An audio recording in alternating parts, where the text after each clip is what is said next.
comic called The Tick. Oh yeah. You guys know The Tick? He's like a He should kind be of on like a that comic list. book He's blue. spoof guy. But he had a TV show and that whole thing, and they were bringing back the comic, and they were looking for artists to work on the book. So at that time, I had my own comic out called The Couch. It was like an ash can thing, which was basically you go to Kinko's when they had Kinko's, and you photocopy it, fold it in half, and sell it for $1.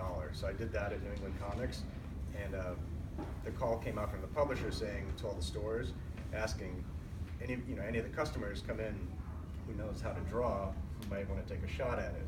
And the manager at the Alston store said, yeah, there's this guy talk, maybe check out his stuff. Sent my ash can, went to the publisher, and I'll never forget, that Saturday, like the next day, I got a call from the publisher, and he's like, hey, you want to work on The Tick? And I was like, yeah, I want to work on The Tick. I didn't even have to think about it. Wow. And so that kind of jump-started my professional career, basically, and I did that for about 5 years, and I was an inker mostly, and inked 3 or 4 different pencilers. So if you know the process, it's basically there's writers, there's pencilers who will just kind of starting from blank paper, jot down everything that's going to be happening, hands off to an inker who then finishes the artwork, colorist, lettering, all that stuff. So I was kind of the inker. And I was one of the only inkers around that they could find. So I was inking about 3 to 4 different artists.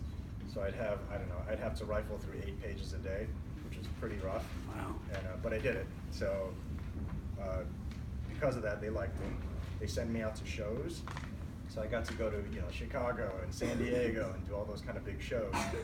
And it's great for the ego, because you sit there, you got the stable, you got your name here, people lined up wanting your autograph. And so that felt really good at the time. I felt like, I made it. I got a line of people waiting for me. And basically what happens in Chicago, if you know anything about Tick fans, they're a very special breed. So this guy comes up to me, he's got a bag, the Tick antenna hat, lunchbox. He's like, hey, can you sign my toy? And I'm like, well, I didn't really do anything with your toy, but sure. I'm writing on the Tick's chest, and I give it back to him, and I kind of had that moment of like, this guy's not really here to see me. He's here to see somebody who worked on the Tick.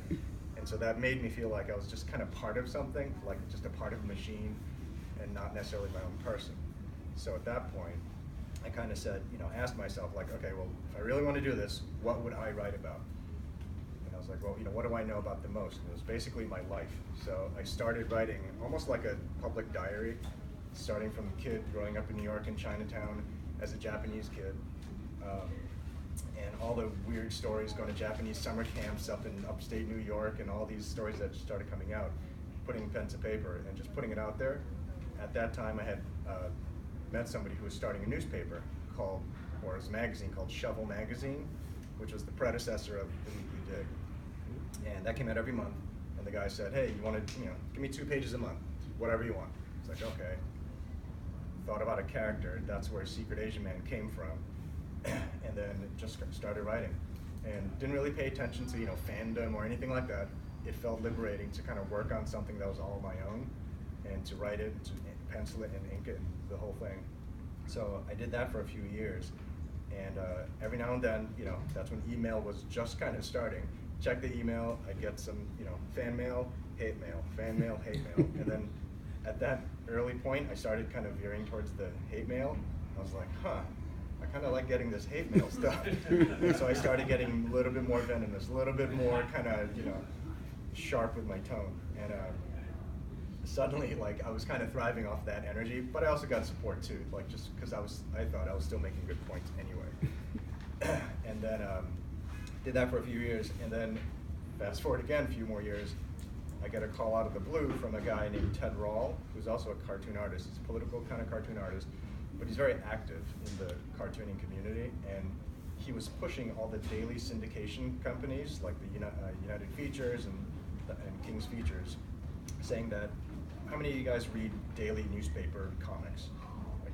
Hardly, not that many, right? So basically what he was saying was, all these comics are boring, they're stale, I could read them without laughing or cracking a smile. I can bring you new talent, it's gonna be the next wave of comic artists. And so they got tired of him complaining to them. He said, okay, fine, this is your job. You're gonna be the guy who signs this new wave that you're talking about. You know, show me what you got.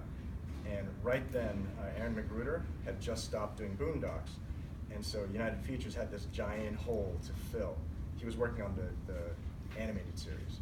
So he was gonna come back as a hiatus. It was an 18-month hiatus, but they were looking for somebody to fill it. And so Ted Rawl gives me a call and says, hey, you know, want to be daily syndicated? I guess I got a history of getting calls out of the blue. He said, you want to go daily syndication? I was like, well, what do you mean? He's like, you know, the daily, you know, dailies, like Charlie Brown, that kind of stuff. And that one I had to think about because I knew how much work that was. I had a job, you know, and to do something like that's a lot of work, but it could potentially also be, you know, a career that I could jump to. So I said, yeah, let's do it. Did that. Go to the bathroom, get sick. And then started developing the character and realizing how different it was. I could not write the same strips that I did during the weeklies, getting all that hate mail, to the dailies. This was like, you know, soccer mom crowd. This was like all across the country, you know, not necessarily shares my views, but I didn't want to bend that much. So how do I do that? And a lot of these characters didn't even have names. Like Secret Agent Man was Secret Agent Man. Like he didn't have a name. So I suddenly had, you know, they were asking, what's his job? Does he have a wife? Does he have kids? What's his favorite food? And I'm thinking about it in a really weird way. But I took it as a challenge, did that, went to New York. You know, you go into the United Features thing, the elevator doors open, these like $50,000 Charles Schultz Snoopy paintings are on the wall, and you just feel like this small. And I'm sitting at this board, like salespeople here, executives over here, I'm the new guy. And they went around the table asking, like, you know, how do you think this comic, Secret Agent Man, is going to do? And, you know, everybody's kind of giving their honest opinions. And I remember the Asia rep was like, I don't think it's going to do that well in Asia. And everybody just kind of looked at it and said, you know, I think it's too American. And I thought that was kind of a good point. I was like, you know what, you're probably right. So, but that was kind of interesting feedback to get. So, you know, that started. And so basically I did that for about 3 years. So this is a collection of 3 years worth of blood, sweat, and tears. And, but it was a lot of fun. It was fun to work within those parameters, to be kind of try to think mainstream. Because then what I realized was, you know, you reach a lot more people once you take that leap.